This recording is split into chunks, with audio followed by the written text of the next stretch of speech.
All right, day 5 of creation. Let's jump right into our text right off the bat, shall we? We're in Genesis chapter 1, starting in verse 20. It says, "Then God said, 'Let the waters teem with swarms of living creatures, and let birds fly above the earth in the open expanse of the heavens.' God created the great sea monsters and every living creature that moves, with which the waters swarmed after their kind, and every winged bird after its kind. And God saw that it was good. God blessed them, saying, 'Be fruitful and multiply, and fill the waters and the seas, and let the birds multiply on the earth.' There was evening, and there was morning, a fifth day." All right, so we are now seeing the creation of all the living things in the oceans and all the birds and winged birds of the sky. And so we see a couple of things here for the first time. One of the things that we see is we see the word kind after its kind. This isn't actually the first time, I'm sorry. This is not the first time we've seen it, but we saw it when God created the vegetation, the plants, and so forth.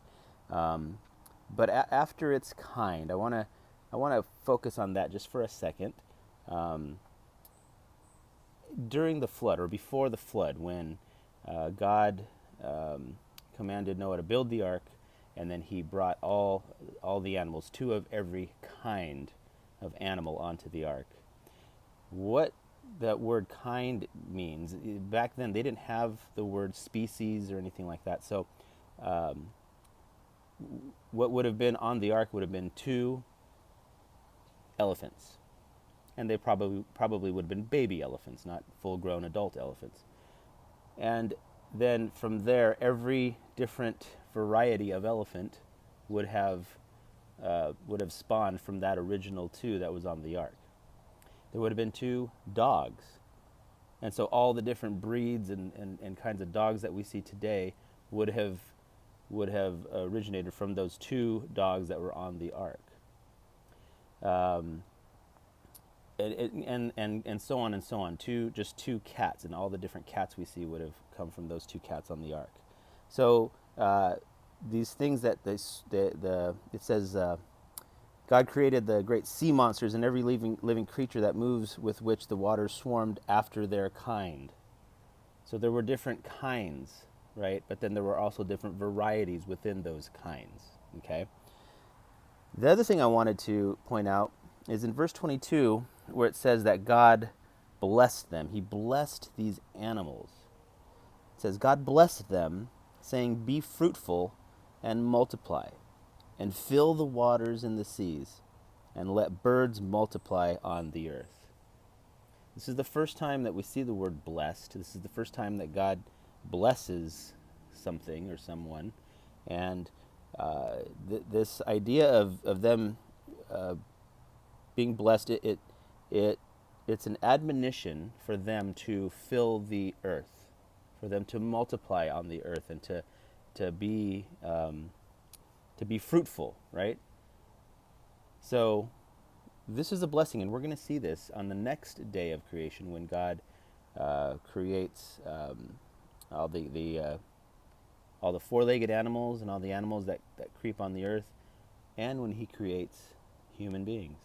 He's going to bless his people who were made in His image. It's a blessing. It's a blessing to be fruitful and multiply.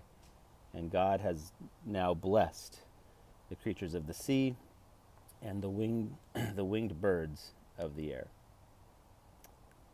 And one of the things that I just am always so amazed at is the vastness of God's creation with respect to the animals, the birds, the things that fly in the air, the fish of the sea. There are things in the ocean that we have not even discovered yet, in the depths of the deepest parts of the ocean, that we have not even discovered yet. Animals that live down there that we have discovered that are just amazing. Fish who live in complete darkness because they're so deep. They don't even have any eyes because they would be pointless to have eyes. Just an amazing frontier the ocean is, and it just speaks to God's awesomeness, His power, His how transcendent He is. It's amazing. It's amazing. Anyway, that's day 5. Next time we'll look at day 6.